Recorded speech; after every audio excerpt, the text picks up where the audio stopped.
जय हिंद साथियों। आज है 7 अक्टूबर 2023 का दिन और आज की वीडियो में टोटल 10 मोस्ट इंपॉर्टेंट प्रश्नों पे हम चर्चा करने वाले हैं, जिसमें 2 नोबेल पुरस्कार के बारे में बात करेंगे हम और बहुत सारे और भी इंपॉर्टेंट करंट अफेयर जिसको हम डिस्कस करेंगे इस वीडियो में। तो चलिए शुरू करते हैं इस वीडियो को, लेकिन इससे पहले बता दूं, देखिए जो लोग नए हैं वो चैनल को सब्सक्राइब जरूर कर लेंगे, साथ में वीडियो को लाइक और शेयर भी कर देंगे। और देखिए बार बार मैं आपसे कह रहा हूँ कि थोड़ा सा चैनल पर ग्रोथ करवाइए ताकि ये सेशन कभी बंद ना हो पिछली बार की तरह, ठीक है। तो सभी लोग फटाफट इसको लाइक कर दीजिए। सबका कर्तव्य है वीडियो को लाइक करना और इसको शेयर करना।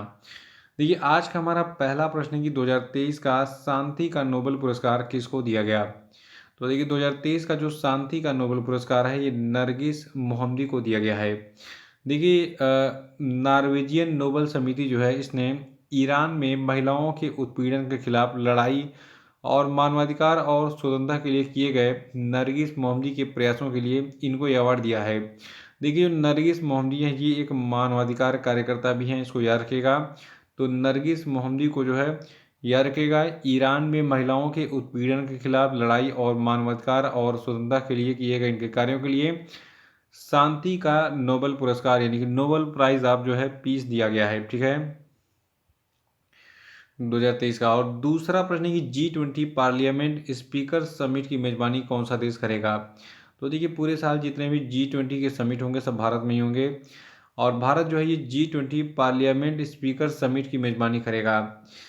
देखिए G20 पार्लियामेंट स्पीकर समिट का जो आयोजन है ये भारत की अध्यक्षता में 12 से 14 अक्टूबर के बीच में किया जाएगा और इसका आयोजन नई दिल्ली में India international convention and expo centre में किया जाएगा। और देखिए इस बैठक में 25 देशों के स्पीकर, G20 सदस्य देश और आमंत्रित देश के 10 डिप्टी स्पीकर की भाग लेने की जो है उम्मीद है। और देखिए खास बात कि भारत जो है इस वर्ष G20 के शिखर सम्मेलन का आयोजन कर रहा था, ठीक है। मतलब G20 के जितने भी देखिए बहुत सारे सब छोटे मोटे सम्मेलन होते हैं।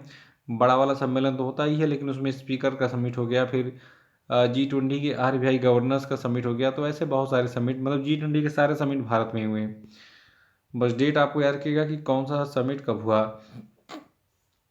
अगला है कि प्रधानमंत्री नरेंद्र मोदी ने किस राज्य में high tech sport training centre का उद्घाटन किया। तो देखिए अभी हाल ही में PM मोदी ने जो है मध्य प्रदेश में high tech sports training centre का उद्घाटन किया है। और देखिए इस हाईटेक स्पोर्ट ट्रेनिंग सेंटर का नाम है अटल बिहारी दिव्यांग खेल प्रशिक्षण केंद्र, जिसको मध्य प्रदेश के ग्वालियर में भारत के पूर्व प्रधानमंत्री अटल बिहारी वाजपेयी के नाम पर इसको नामित किया गया है, ठीक है। और ये दिव्यांगजनों के लिए भारत का पहला हाईटेक स्पोर्ट ट्रेनिंग सेंटर है और यहाँ पे भारत के जितने भी दिव्यांग हैं किसी भी राज्य के हों ये आकर ट्रेनिंग ले सकते हैं, यानी प्रशिक्षण कर सकते हैं और अभ्यास कर सकते हैं। तो यहाँ पे एक लाइन में दिमाग में फिट कर लीजिए कि PM मोदी ने मध्य प्रदेश के ग्वालियर में भारत का पहला हाईटेक स्पोर्ट ट्रेनिंग सेंटर, जिसका नाम है अटल बिहारी दिव्यांग खेल प्रशिक्षण केंद्र, इसको जो है देश को समर्पित किया हाल ही में। और चौथा प्रश्न है कि वर्ष 2023 के साहित्य के नोबेल पुरस्कार से किसको सम्मानित किया गया है। तो देखिए साहित्य का 2023 का जो नोबेल पुरस्कार है ये जान फांसे को मिला है, यहाँ पे फोटो उनकी दिख रही है। देखिए साहित्य में नोबेल पुरस्कार 2023 नॉर्वेजियन लेखक जान फास या जान ओलाव फांस को उनके अभिनव नाटकों और गद्य के लिए दिया गया है, जो कि अकथनीय को आवाज़ देते हैं। और देखिए साहित्य में नोबेल पुरस्कार स्वीडिश अकादमी स्टॉकहोम स्वीडन द्वारा प्रदान किया जाता है और 2023 के लिए नोबेल पुरस्कार की जो राशि है ये स्वीडिश क्रोनर पूर्ण प्रति नोबेल पुरस्कार कितना है, 11.0 मिलियन निर्धारित किया गया है। और पांचवा कि Asia Pacific institute of broadcasting development के अध्यक्ष के रूप में किसको चुना गया है। तो देखिए अभी हाल ही में Asia Pacific institute for broadcasting development के अध्यक्ष के रूप में भारत को चुना गया है। आपको बता दें कि Asia Pacific institute for broadcasting development के अध्यक्ष के रूप में भारत को तीसरी बार चुना गया है। इसके पहले भारत को जो है 2018 से 21 और 2021 से 23 के लिए चुना गया था। देखिए जो आपका Asia Pacific institute for broadcasting development है इसकी स्थापना 1977 में की गई थी और ये एक विशिष्ट क्षेत्रीय अंतर सरकारी संगठन है। इस संगठन में वर्तमान में 44 देशों के 92 सदस्य संगठन हैं, ठीक है। और छठा प्रश्न की हाल ही में जलवायु परिवर्तन से जुड़े स्पिनोजा पुरस्कार से किसको सम्मानित किया गया है। तो देखिए जलवायु परिवर्तन से जुड़ा एक पुरस्कार है, इसका नाम है स्पिनोजा पुरस्कार और ये दिया गया है डॉक्टर जोइता गुप्ता को। देखिए जो आपकी जोइता गुप्ता हैं ये एक भारतीय मूल की प्रोफेसर हैं, नीदरलैंड में जो है ये काम करती हैं। तो भारतीय मूल की प्रोफेसर डॉक्टर जोइता गुप्ता को नीदरलैंड में एक समारोह में जलवायु परिवर्तन के क्षेत्र में उनके योगदान के लिए इनको डच विज्ञान यानी कि डच साइंस में सर्वोच्च सम्मान स्पिनोजा पुरस्कार से सम्मानित किया गया है। देखिए जो आपकी जोइता गुप्ता है ये एक डच पर्यावरण वैज्ञानिक है, इसको याद रखिएगा।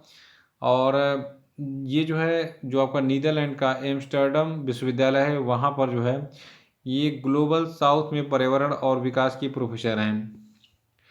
सातवां की भारतीय रिजर्व बैंक ने रेपो रेट को कितने परसेंट पर बरकरार रखा है। तो देखिए भारतीय रिजर्व बैंक ने रेपो रेट को जो है 6.50% पर बरकरार रखा है और जो SDR यानी कि स्टैंडिंग डिपॉजिट फैसिलिटी रेट है ये आपका 6.25% है। MSF यानी कि मार्जिनल स्टैंडिंग फैसिलिटी रेट जो आपका है ये इस बार 6.75% पर बरकरार रखा गया है। बैंक रेट 6.75% और फिक्स रिवर्स रेपो रेट को 3.35% रखा गया है। तो मौद्रिक नीति समीक्षा बैठक में इस बार भी रेपो रेट को याद रखिएगा 6.50% पर बरकरार रखा गया है और ये लगातार चौथी बार है जब रेपो रेट में कोई परिवर्तन नहीं किया गया है। आठवां की हाल ही में किस राज्य सरकार ने सरकारी नौकरी में महिलाओं को 35% आरक्षण देने की घोषणा की।